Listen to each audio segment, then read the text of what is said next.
ಎಲ್ಲರಿಗೂ ನಮಸ್ಕಾರ. ಇವತ್ತಿನ ಈ ವಿಡಿಯೋದಲ್ಲಿ ಪಶುವೈದ್ಯಾಧಿಕಾರಿ ನೇಮಕಾತಿ ಅಕ್ರಮದ ಆರೋಪ ಮತ್ತು ಪ್ರತ್ಯಾರೋಪಗಳ ಬಗ್ಗೆ ಮಾತನಾಡ್ತೇನೆ.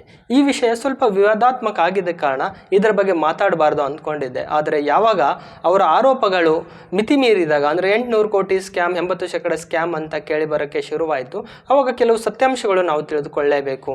2024ರ ಜುಲೈಯಲ್ಲಿ KPSCಯಿಂದ ಅಧಿಸೂಚನೆ ಪ್ರಕಟಗೊಂಡು 2 ಸರಿ ಪರೀಕ್ಷೆಯನ್ನು ಮುಂದೂಡಲಾಗುತ್ತದೆ. ಸುಮಾರು 1.5 ವರ್ಷದ ನಂತರ, ಅಂದರೆ ಜನವರಿ 2026ರಂದು ಸ್ಪರ್ಧಾತ್ಮಕ ಪರೀಕ್ಷೆ ನಡೆಸಲಾಗುತ್ತದೆ. ನಂತರ 1:3 ಅರ್ಹತಾ ಪಟ್ಟಿ ಪ್ರಕಟಿಸಿ ದಾಖಲಾತಿ ಪರಿಶೀಲನೆ ನಡೆದ ಮೇಲೆ ಮೇ ತಿಂಗಳಲ್ಲಿ ತಾತ್ಕಾಲಿಕ ಆಯ್ಕೆ ಪಟ್ಟಿಯನ್ನು ಪ್ರಕಟಿಸುತ್ತಾರೆ. ಸುಮಾರು 2 ತಿಂಗಳು ಕಳೆದ ಮೇಲೆ ಅಂತಿಮ ಆಯ್ಕೆ ಪಟ್ಟಿ ಕೂಡ ಪ್ರಕಟಿಸಲಾಗುತ್ತದೆ. ನೋಡಿ, 2024 ಜುಲೈಯಲ್ಲಿ ಅಧಿಸೂಚಿಸಿದ ನೇಮಕಾತಿ 2026 ಜುಲೈ, ಅಂದರೆ 2 ವರ್ಷಗಳು ಬೇಕಾಯಿತು. ಇದು ನಮ್ಮ KPSCಯ ವ್ಯವಸ್ಥೆ. ಅಂತಿಮ ಆಯ್ಕೆ ಪಟ್ಟಿಯಲ್ಲಿರುವ ಅಭ್ಯರ್ಥಿಗಳು ಇನ್ನೇನು ಆರ್ಡರ್ ಕಾಪಿ ಸಿಗುತ್ತೆ ಅನ್ನೋಷ್ಟರಲ್ಲಿ ಆಯ್ಕೆ ಆಗದೇ ಇರುವ ಸುಮಾರು 25 ಜನ ಅಭ್ಯರ್ಥಿಗಳು ಸುಮಾರು 29 ಅಭ್ಯರ್ಥಿಗಳ ವಿರುದ್ಧ ವಿಧಾನಸೌಧ ಪೊಲೀಸ್ ಸ್ಟೇಷನಲ್ಲಿ ಒಂದು FIR ಅನ್ನು ದಾಖಲಿಸುತ್ತಾರೆ. ಅವರ ದೂರಿನ ಪ್ರಕಾರ ಈ 29 ವಿದ್ಯಾರ್ಥಿಗಳು ಸುಮಾರು 80 ಲಕ್ಷವರೆಗೂ ದುಡ್ಡು ಕೊಟ್ಟು ಡೀಲ್ ಮಾಡಿಕೊಂಡಿದ್ದಾರೆ, ಇದರ ತನಿಖೆ ಮಾಡಿ ಅಂತ ಅವರು ದೂರನ್ನು ಕೊಟ್ಟಿರುತ್ತಾರೆ. ಇದನ್ನು ನಮ್ಮ ಮಹಾನ್ ಮೀಡಿಯಾಗಳು 80 ಲಕ್ಷ 80% ಅಂತ ಇದಕ್ಕೆ ರಾಜಕೀಯ ಬಣ್ಣ ಕೊಟ್ಟಿರ್ತಾರೆ. ಒಂದು ಹೆಜ್ಜೆ ಮುಂದೆ ಹೋಗಿ ನಮ್ಮ ಅಶೋಕಣ್ಣ ಅವರು 800 ಕೋಟಿ ಸ್ಕ್ಯಾಮ್ ಅಂತ ಆರೋಪ ಮಾಡುತ್ತಾರೆ. ಈ ವಿಷಯ ನಮ್ಮ ಸಂತ್ರಸ್ತ ಅಭ್ಯರ್ಥಿಗಳಿಗೆ ಕೂಡ ಒಂದು ಆಶ್ಚರ್ಯ ವಿಷಯ ಏನೆಂದರೆ, ದೂರು ಕೊಟ್ಟಿರುವ ಕೆಲವು ವಿಕ್ಟಿಮ್ಸ್ಗಳಿಗೆ ಅವರದ್ದೇ ಅಮಾಯಕ ಸ್ನೇಹಿತರ ವಿರುದ್ಧ FIR ಆಗ್ತಾ ಇರದೆ ಅನ್ನೋದು ಅವರಿಗೆ ಕೂಡ ಗೊತ್ತಿರಲಿಲ್ಲ.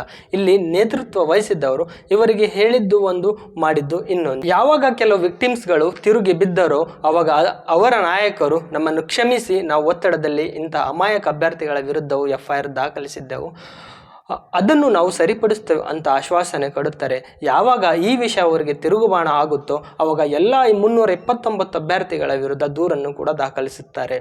ಈಗ ಆಯ್ಕೆ ಆದಂಥ ಅಭ್ಯರ್ಥಿಗಳು ಹೇಳುವುದೇನೆಂದರೆ, ದೂರನ್ನು ಕೊಟ್ಟ 24 ಅಭ್ಯರ್ಥಿಗಳಲ್ಲಿ ಸುಮಾರು ಜನ ಕನಿಷ್ಠ ಅರ್ಹತಾ ಅಂಕ ಅಂದರೆ 600ಕ್ಕೆ 210 ಕೂಡ ಪಡೆದುಕೊಂಡಿಲ್ಲ. ಅಂಥವರ ಉದ್ದೇಶವೇನೆಂದರೆ ನಿಷ್ಪಕ್ಷಪಾತ ತನಿಖೆ ಅಲ್ಲ, ಕೇವಲ ಮರುಪರೀಕ್ಷೆ ಮಾತ್ರ.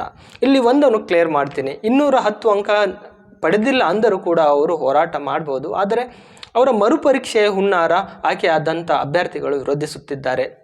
ಇವರು ಯಾವುದೇ ರೀತಿಯ CID ಅಥವಾ CBI ತನಿಖೆ ವಿರೋಧಿಸುತ್ತಿಲ್ಲ. ಈ ತನಿಖೆ ನೆಪದಲ್ಲಿ ಇವರಿಗೆ ಅನ್ಯಾಯ ಆಗಬಾರ್ದು ಅನ್ನೋದೇ ಇವರ ವಾದ.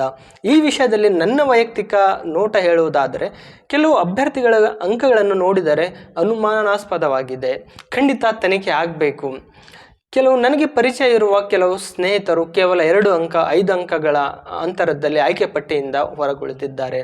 ಅವರಿಗೂ ನ್ಯಾಯ ಸಿಗಬೇಕು.